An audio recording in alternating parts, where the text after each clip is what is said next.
একজন মেডিকেল শিক্ষার্থী, যে রুমে সত্যিকারের মানব কঙ্কাল আছে সে রুমে নামাজ পড়া যাবে কিনা।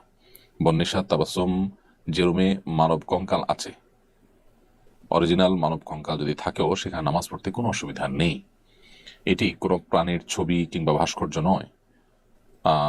এমনকি কঙ্কালের ছবি যদি অঙ্কন করা থাকে সেখানে নামাজ পড়লেও কোনো অসুবিধা হবে না।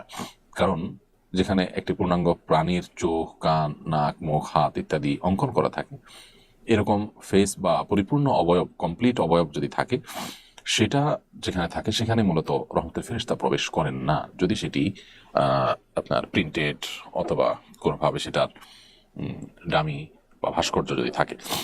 অতএব মানব কঙ্কাল অরিজিনালটা থাকুক কিংবা ছবি অঙ্কন করা থাকুক, সেখানে নামাজ পড়তে কোনো অসুবিধা নেই। তবে হ্যাঁ, এমন কোনো জায়গায় স্থাপন করা উচিত না যেখানে আসলে নামাজি ব্যক্তির চোখের সামনে দৃষ্টি সীমানায় পড়বে এবং তার মনোযোগকে নষ্ট করতে পারে, সেটি ভিন্ন বিষয়। তবে এরকম মানব কঙ্কাল কোথাও থাকলে সেখানে নামাজ পড়া যাবে।